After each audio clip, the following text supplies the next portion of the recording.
नमस्कार, welcome to Atul learning point. आज की इस वीडियो में हम करेंगे हिस्ट्री यानी कि इतिहास। इतिहास में हमारा जो आज का टॉपिक रहेगा मुगल काल यानी कि मुगल साम्राज्य। मुगल साम्राज्य के बारे में जो है तमाम क्वेश्चन इस वीडियो के माध्यम से जो है आपके समक्ष जो है प्रस्तुत किए जाएंगे। A to Z जो आपको इसके बारे में बताया जाएगा मुगल साम्राज्य के बारे में। तो चलिए शुरू करते हैं वीडियो को। Let's begin. मुगल साम्राज्य। मुगल साम्राज्य में जो है पहला पॉइंट रहता है इसमें कि मुगल वंश का जो संस्थापक, सबसे पहले क्वेश्चन यहाँ पे ये बनता है कि मुगल वंश का संस्थापक कौन था। तो बाबर जो है मुगल वंश का संस्थापक था और बाबर एवं जो उत्तरवर्ती मुगल शासक जो कि तुर्क एवं जो है सुन्नी मुसलमान थे। बाबर एवं उत्तरवर्ती मुगल शासक कौन कौन से थे? तुर्क एवं जो सुन्नी मुसलमान थे इसके अंतर्गत। और बाबर ने मुगल वंश की स्थापना के साथ ही जो है पद पादशाही की जो है स्थापना की। वेरी इंपॉर्टेंट क्वेश्चन बनता है कि पद पादशाही की जो है स्थापना किसने की थी? तो बाबर ने जो है पद पादशाही की जो है स्थापना की थी, जिसके तहत जो है शासक को जो है बादशाह कहा जाता था। ठीक, तो चलिए अब जानते हैं हम बाबर के बारे में। मुगल साम्राज्य के ऊपर हम जो है चर्चा कर रहे हैं, जिसमें कि बाबर जो है यहाँ पे शासक रहता है। 1526 से लेकर 1530 ईस्वी तक इसका जो है समय रहता है। बाबर का जन्म जो है बाबर का जन्म जो है फरवरी 1400 जो है 83 ईस्वी में जो है हुआ था। और इसके पिता का नाम था Umar Sheikh Mirza. Very important question है कि बाबर के पिता का नाम क्या था? उमर शेख मिर्ज़ा इनके पिता का नाम था। फरगना नामक छोटे राज्य के शासक थे। कहाँ के जो शासक थे? ये फरगना नामक छोटे से राज्य के शासक थे। बाबर फरगना की गद्दी पर जो है 8 जून जो है 1494 ईस्वी में जो है बैठा था। कब बैठा था? 8 जून 1494 ईस्वी में जो है बाबर फरगना की गद्दी पर बैठा था। आगे चलते हैं। बाबर ने 1507 ईस्वी में जो है बादशाह की उपाधि जो धारण की। वेरी इंपॉर्टेंट क्वेश्चन है कि बादशाह की उपाधि जो बाबर ने कब धारण की थी? 1507 में की थी। और जिसे अब जो है अब तक किसी तैमूर शासक ने जो है धारण नहीं किया था इससे पहले, और जो कि बाबर ने की थी उपाधि धारण। और बाबर के जो है 4 पुत्र थे। कौन कौन से? वेरी इंपॉर्टेंट क्वेश्चन बनता है कि बाबर के कितने पुत्र थे? तो इनके थे 4 पुत्र। कौन कौन से थे? हुमायूं, कामरान, अस्करी तथा हिंदाल। ये कितने हो गए? 4 पुत्र थे इनके। आगे चलते हैं। बाबर ने भारत पर जो है 5 बार आक्रमण किया। वेरी इंपॉर्टेंट क्वेश्चन बनेगा यहाँ पे कि कितनी बार आक्रमण किया? 5 बार आक्रमण किया। किसने किया? बाबर ने किया। और बाबर का जो है भारत के विरुद्ध किया गया प्रथम अभियान कब था? 1519 ईस्वी में किया था। और इसमें कि यूसुफ जाई जाति के विरुद्ध किया था इन्होंने जो है प्रथम अभियान। यूसुफ जाई जाति के विरुद्ध प्रथम अभियान किया था। और इस अभियान में बाबर ने जो है वाजोर और जो है भेरा को जो है अपने अधिकार में कर लिया। ठीक, आगे चलते हैं। पानीपत के प्रथम युद्ध में जो है बाबर ने पहली बार तुगलमा युद्ध नीति एवं तोपखाने का प्रयोग किया। वेरी इंपॉर्टेंट क्वेश्चन बनेगा कि बाबर ने जो किस युद्ध का प्रयोग किया था, कि नीति का प्रयोग किया था? तुगलमा युद्ध नीति का, और जिसमें कि तोपखाने का प्रयोग होता था। ठीक है। उस्ताद अली एवं मुस्तफ़ा बाबर के जो है 2 प्रसिद्ध जो है निशानेबाज थे। वेरी इंपॉर्टेंट क्वेश्चन ये भी बनता है कि ऐसे कौन से निशानेबाज थे जो बाबर के थे, जो कि जिसमें रहेगा नाम पहला उस्ताद अली, दूसरा मुस्तफ़ा जो है, ये 2 जो है निशानेबाज थे। ठीक, जिसने पानीपत के प्रथम युद्ध में जो है भाग लिया था। वेरी इंपॉर्टेंट क्वेश्चन बनता है यहाँ पे कौन कौन से। तो पानीपत का प्रथम युद्ध जो हुआ था इसमें जो है किस राजा ने की जीत हुई थी? बाबर की जीत हुई थी। आगे चलते हैं हम।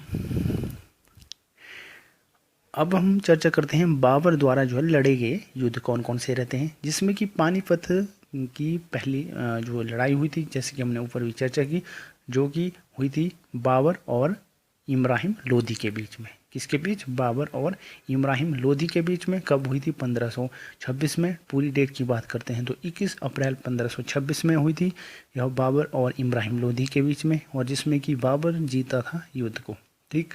और दूसरा युद्ध है बाबर का खानवाह का युद्ध। खानवाह का युद्ध हुआ था 1527। पूरी डेट की बात करते हैं तो 17 मार्च 1527 में जो है खानवाह का युद्ध हुआ था, जिसमें कि राणा सांगा एवं बाबर के साथ दोनों की लड़ाई हुई थी, और जिसमें कि बाबर जो है जीता था। तीसरी लड़ाई रहती है बाबर की चंदेरी का युद्ध। चंदेरी का युद्ध हुआ था 1528। पूरी डेट की बात करते हैं तो 19 जनवरी जो है 1528, जिसमें कि बाबर और जो है मेदिनी राय के बीच में युद्ध हुआ था, और इसमें भी बाबर की विजय हुई थी। और चौथा युद्ध था घाघरा का युद्ध, जो हुआ था 1529 में। और 6 मई, पूरी डेट की बात करते हैं, 6 मई 1529 में यह युद्ध हुआ था, और अफगानों एवं जो है बाबर के बीच में ये युद्ध हुआ था, जिसमें कि बाबर जो है जीता था। तो ये 4 युद्ध थे जिसमें कि बाबर जो है विजय रहा था। कौन कौन से? पहला हुआ पानीपत की प्रथम लड़ाई जो कि हुई थी 1526 में। दूसरी खानवाह का युद्ध जो कि 1527 में। चंदेरी का युद्ध जो कि हुआ था 1528 में। और घाघरा का युद्ध जो हुआ था 1529 में। यानी कि 26, 27, 28 और 29 जो है कंटिन्यू जो है ये जो है एक एक साल के बाद जो है युद्ध हुए थे बाबर के। आगे चलते हैं। इब्राहिम लोदी जो है मध्यकाल का प्रथम शासक था जो युद्ध स्थल में जो है मारा गया था। इसके साथ जो है उसका मित्र जो है ग्वालियर के राजा विक्रमजीत भी जो है युद्ध में मारा गया था। कौन मारा गया था? ग्वालियर का राजा विक्रमजीत। आगे चलते हैं।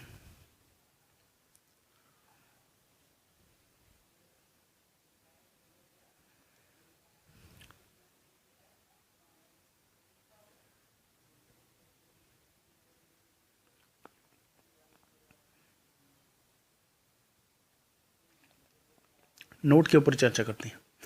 हुमायूं ने कोहिनूर हीरा ग्वालियर के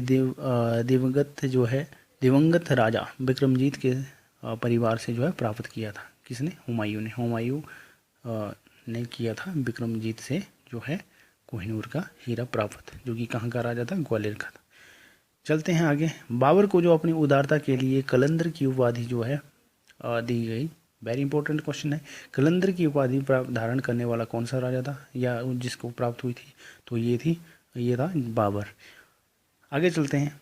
खानवा युद्ध में बाबर ने राणा सांगा के खिलाफ जिहाद का नारा दिया, और युद्ध में विजय के बाद जो है गाजी की उपाधि जो है धारण की। और तो गाजी की उपाधि और कलंदर की उपाधि किसको प्राप्त थी? ये थी बाबर को। ठीक। आगे चलते हैं। 30 जनवरी 1528 ईस्वी को जहर देने के कारण जो है राणा सांगा की जो है मृत्यु हो गई थी।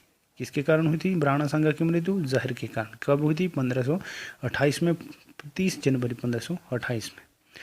आगे चलते हैं।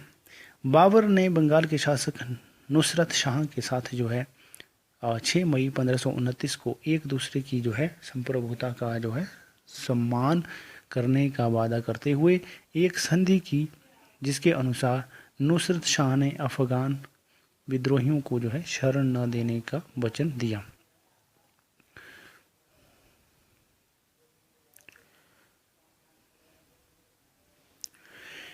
करीब 48 वर्ष की आयु में 26 दिसंबर 1530 को आगरा में बाबर की मृत्यु हुई। कब हुई थी बाबर की मृत्यु? वेरी इंपॉर्टेंट क्वेश्चन बनता है कि बाबर की मृत्यु जो कब हुई थी? 1530 में हुई थी। और कहाँ हुई थी? आगरा में हुई थी। और उस समय जो है बाबर की आयु कितनी थी? 48 वर्ष थी। आगे चलते हैं। परम में बाबर के शव को आगरा के आराम बाग में दफनाया गया। बाद में काबुल में उसके द्वारा चुने गए स्थान पर जो है दफनाया गया। बाबर की मातृभाषा तुर्की थी, लेकिन वह अरबी और फारसी का भी जो है अच्छा ज्ञाता था। अरबी फारसी का भी ज्ञान रखता था, और तुर्की भाषा जो है मातृभाषा थी बाबर की। बाबर ने अपनी आत्मकथा जो है बाबरनामा तुर्की में इसकी जो रचना की, और जिसका अनुवाद जो है बाद में जो फारसी भाषा में अब्दुल रहीम खान ने किया था। वेरी इंपॉर्टेंट क्वेश्चन रहता है। अनुवाद करने वाला बाबरनामा का कौन था? अब्दुल रहीम खान जो है थे। और बाबरनामा किस भाषा में लिखी थी? तुर्की में लिखी थी। और अनुवाद किस में किया गया? फारसी में किया गया। आगे चलते हैं। अपनी आत्मकथा में बाबर ने औपचारिक बागों की योजनाओं और उनके बनाने में जो अपनी रुचि का वर्णन किया है।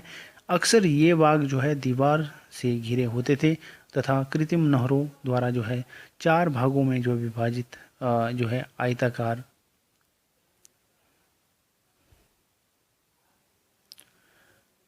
अहाते में स्थित थे। 4 समान हिस्सों में बंटे होने के कारण ये 4 बाग कहलाते थे।